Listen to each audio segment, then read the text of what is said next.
Treneri, sunki kova, vienas metimas, kaip rungtynės visos, kas susiklostė.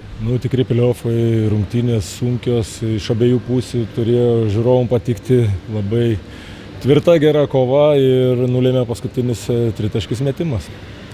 O kas nors buvo kitaip aikštėje, taktinė iš abiejų komandų pusių gal? Tai, manau, abi komandos turėjo savo taktinių sprendimų, bet manau, šiandien lėmė pagrindė tas kova dėl atšaukusių kamuolių. 16 po puolime paimtųjų kamuolių davė kiekvieną laisvą tritaškį. Tai tas labai blogai ir aišku, jie žiauriai gerai pataikė 16 tritaškį. Tai yra geras rezultatas. Ta kova dėl kamuolių ten akcentuota ne vieną kartą, ko gal pritrūko, kaip manot, ar tiesiog?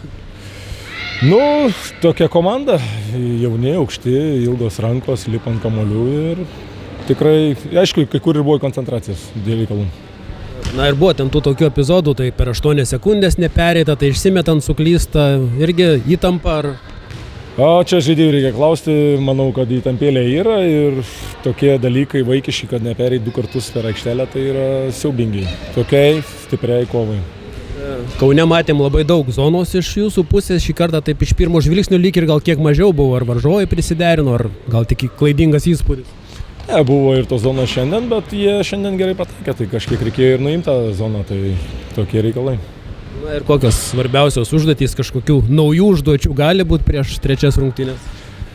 Spręsim, taip, visada yra tų užduočių, viską reikia kažką naujo sugalvoti, tai darysime, spręsime į ateitį ir antradienį turime rimtą kovą Kaune. Žiūrovų turbūt, nežinau, tiek nematėt dar savų, kad tiek daug būtų, kaip patiko ir kviečia turbūt visus į Kauną atvykti dabar. Fantastinė atmosfera ir jie turėjo palaikymą ir mūsų labai stipriai palaikė, tikrai pliofinės, fantastinės rungtynės ir kviečiam, aišku, į Kauną, Marijampoliečiai, atvykit, palaikykit.